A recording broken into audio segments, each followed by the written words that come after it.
Your doctor has never once written a prescription for chia seeds, one of the most fiber-dense seeds on Earth. Even though published research confirms it can cut after-meal blood sugar spikes by 20 to 30%, the story behind how chia works, why it keeps showing up in clinical trials, and why no prescription pad in America includes it is one every adult over 60 deserves to hear. Chia comes from a plant called Salvia hispanica, a member of the mint family native to central and southern Mexico and Guatemala.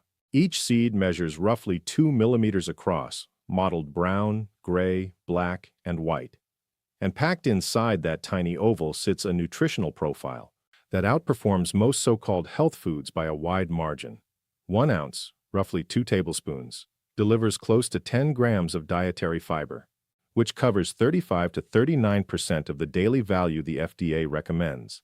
That same single ounce provides about 5 grams of plant-based omega-3 fatty acids, 4 to 5 grams of complete protein, containing all 9 essential amino acids, 18% of your daily calcium, 23% of your magnesium, and 27% of your phosphorus, all for just 138 calories. None of those numbers explain why chia keeps appearing in blood sugar research, though. To understand that part, you need to know what happens the moment a chia seed touches liquid. Section 1. The gel-forming mechanism. 5 to 6% of every chia seed by weight consists of mucilage, concentrated in the outer 3 layers of the seed coat. That mucilage is a complex polysaccharide, a type of soluble fiber built from specific sugar units. Contact with water activates it instantly. And here is the number that matters most. Whole chia seeds absorb 10 to 12 times their own weight in water. Extracted mucilage goes even further, forming a transparent gel capsule around each individual seed, rather than separating and dispersing. A 2012 study and a 2019 paper further mapped the viscoelastic properties of this gel. Where this becomes directly relevant to blood sugar is what happens after you eat chia alongside a carbohydrate-rich meal. That gel does not just sit passively in your stomach. It actively reshapes how your body processes sugar through 6 interconnected pathways. The first pathway involves gastric emptying. Increased viscosity forces food to pass into the small intestine at a slower rate. The second pathway targets luminal viscosity. Chia gel shifts the flow from turbulent to laminar, meaning digestive enzymes struggle to reach the starch. The third pathway creates a physical barrier between those enzymes and the starch itself. When the enzyme cannot access the starch, it cannot convert it into sugar. Number 4 involves the unstirred water layer at the surface of your intestinal wall. Chia gel thickens that layer, forcing glucose to diffuse through more material. Because less glucose arrives at the intestinal wall, the transport proteins receive less stimulation and the overall rate of absorption drops. That is number 5. And the sixth pathway is hormonal. Delayed nutrient arrival triggers the release of GLP-1 and peptide YY, which further slow gastric emptying. This is the same GLP-1 mechanism that drugs like Ozempic target, but chia stimulates it naturally through fiber fermentation. One detail that sets chia apart is its measured viscosity. It produced roughly 20 times the viscosity of flaxseed. Section 2. What the clinical studies actually show. The research traces back to Dr. Vladimir Vuksan at the University of Toronto. Their first landmark study appeared in Diabetes Care in November of 2007, focusing on type 2 diabetes patients with an average age of 64. Systolic blood pressure dropped, while C-reactive protein, a marker of inflammation, fell by 40%. Cardiovascular protection was a primary finding. Dr. Amir Hanna put it this way: "That is a very important reduction in blood pressure. Actually, some pills do not lower blood pressure that much." 3 years later, Vuksan's team found a clear dose response emerged, meaning the more chia in the bread, the flatter the blood sugar curve. This evidence reaching statistical significance proves that chia is more than a food. It is a powerful tool for your health.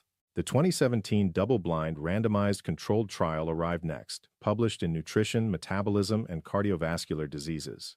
This one ran 6 months, enrolled 77 participants, analyzed 58, and focused on overweight or obese patients already diagnosed with type 2 diabetes. Chia intake was set at 30 grams per 1,000 calories per day. Weight loss in the chia group reached 1.9 kilograms versus just 0.3 in the control group. Waist circumference shrank by 3.5 centimeters versus 1.1, and C-reactive protein fell by 39%. Vuksan told the press, quote, "It is well established that obesity contributes to type 2 diabetes development and progression, yet it is very hard for individuals with diabetes to control their weight. Here we have found that without changing any medications, a single food may have an impact on weight and other cardiovascular risk factors." End quote. But here's the detail that changes the whole conversation.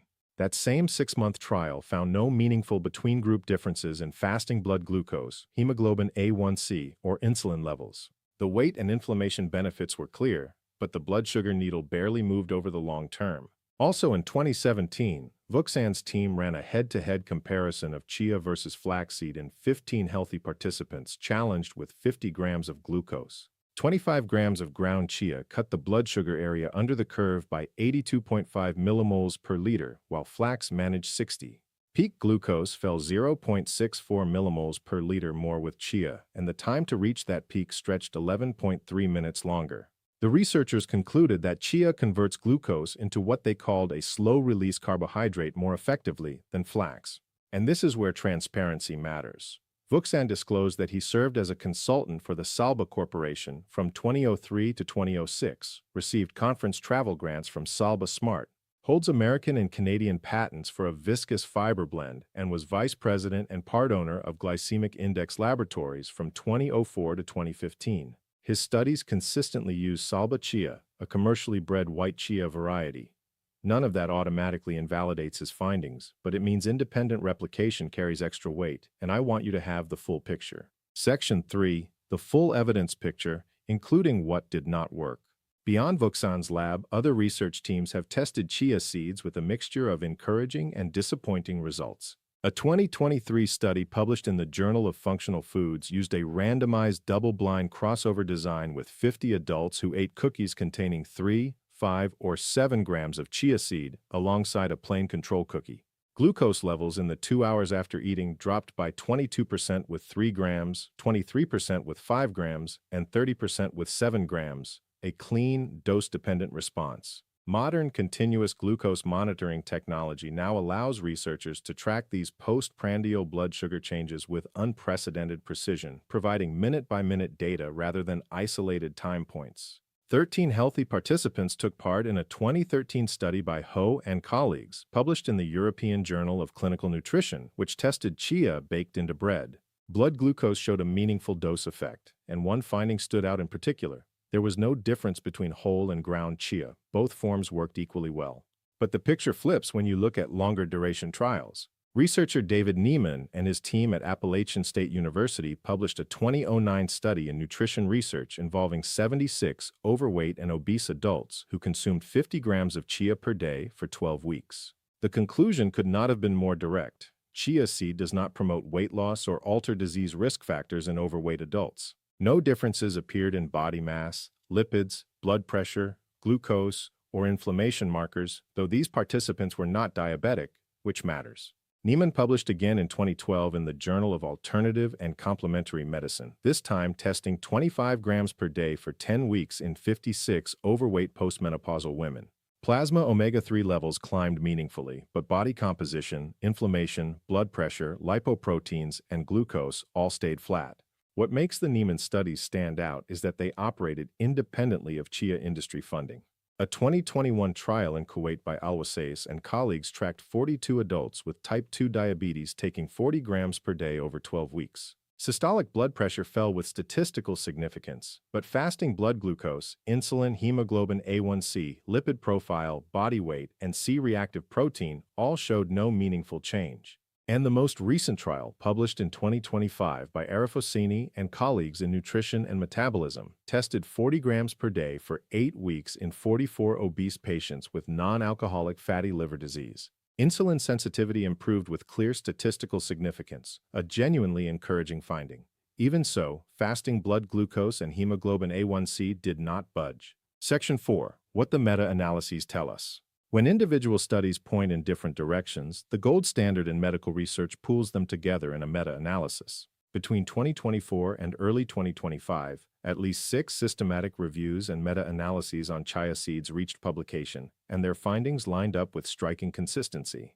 Pam and colleagues published in Diabetes and Metabolic Syndrome in June of 2024, pooling 8 randomized controlled trials with 362 total participants. On fasting blood glucose, the result was no detectable effect, p-value of 0.38. On hemoglobin A1C, no detectable effect, p-value of 0.09. On insulin, no detectable effect, p-value of 0.42. The largest analysis came from Fateh and Ahmed, published in Prostaglandins and Other Lipid Mediators in December of 2024, covering 14 randomized controlled trials with 835 participants. Triglycerides, LDL cholesterol, and systolic blood pressure all declined at higher chia doses, but blood sugar parameters showed no meaningful movement.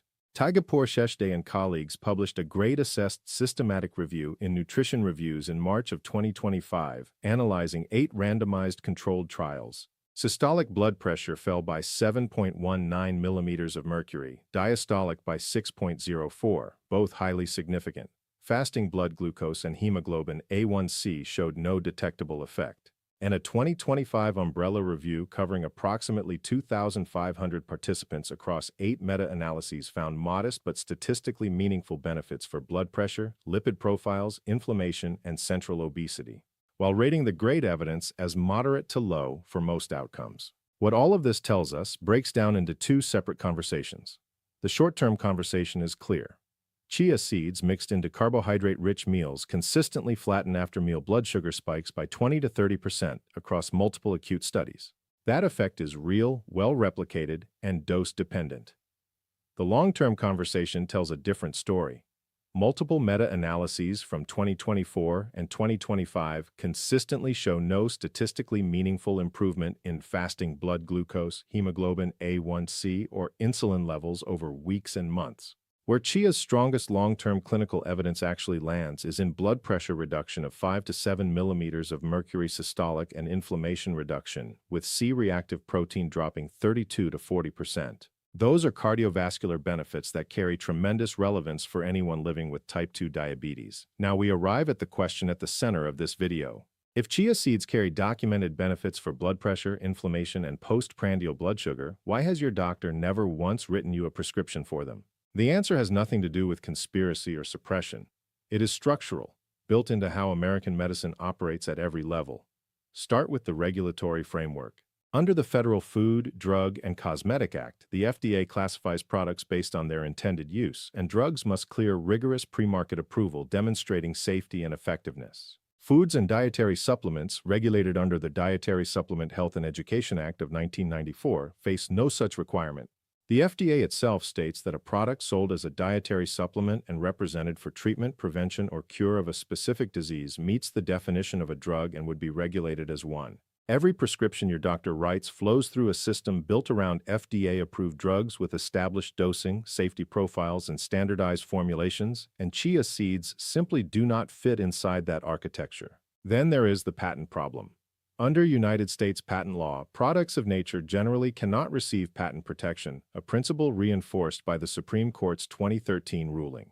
Because no company can lock down exclusive marketing rights to chia seeds, the financial incentive to fund multi-million-dollar clinical trials for FDA drug approval vanishes completely. A review published in Nutrition Reviews reinforced that point.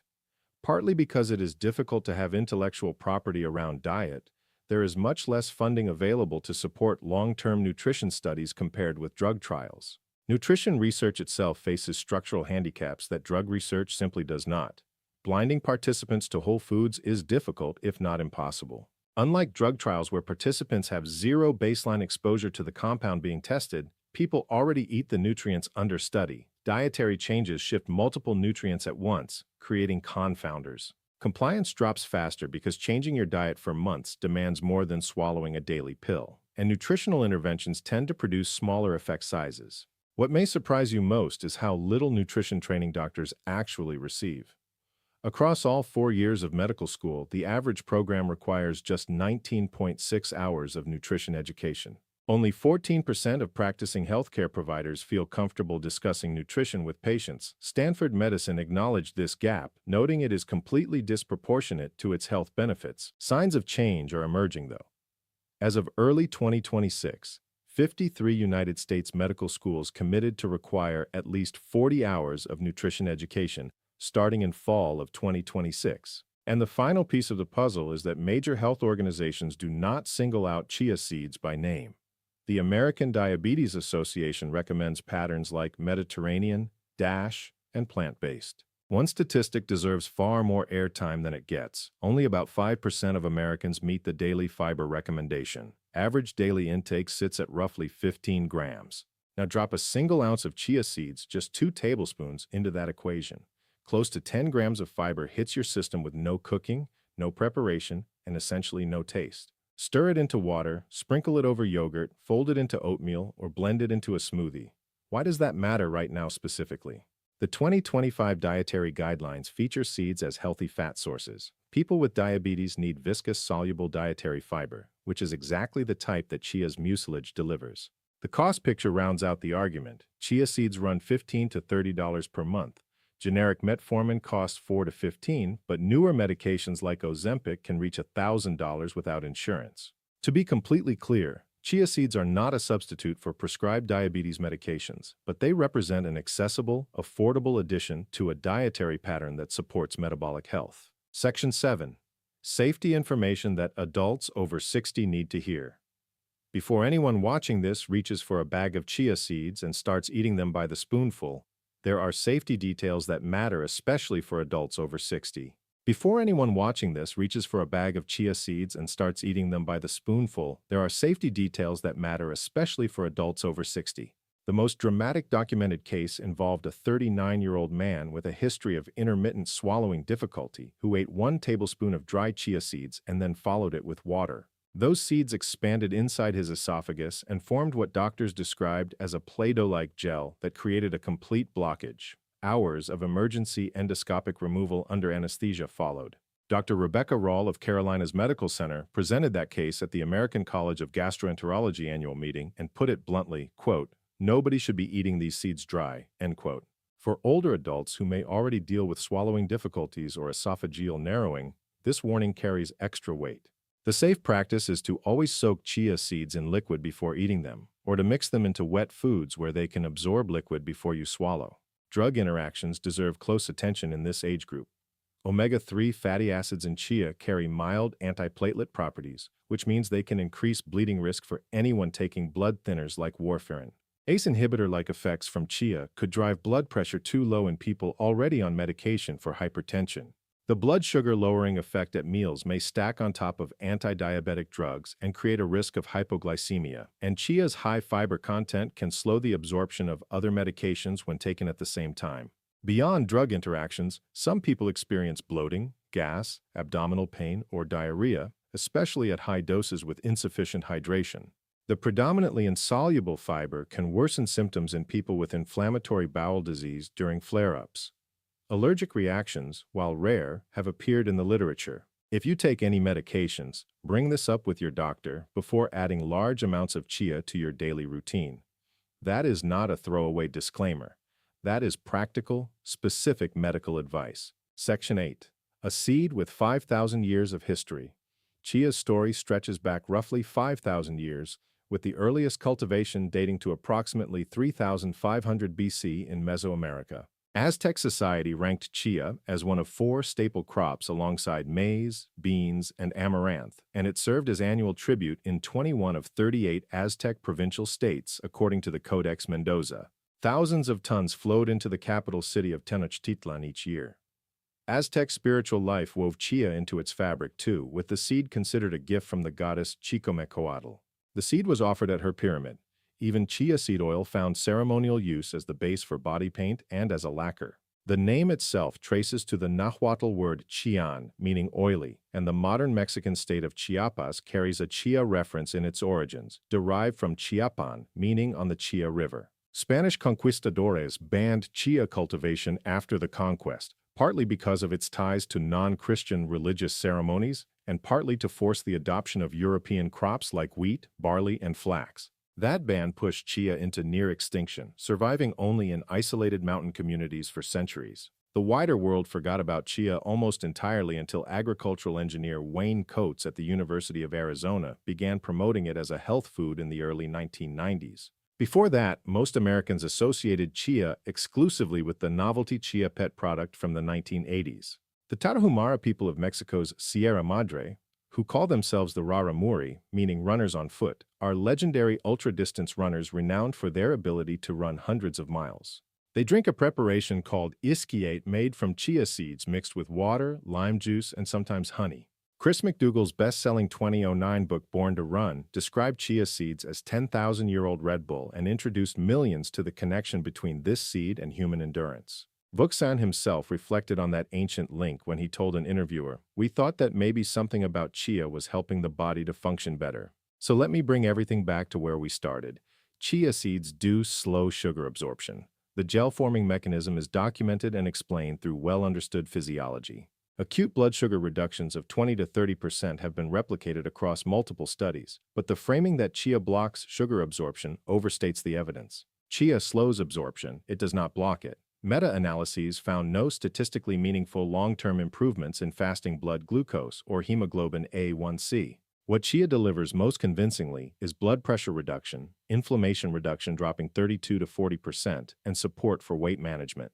Your doctor has never prescribed chia because the system does not allow it, not because the seed lacks value.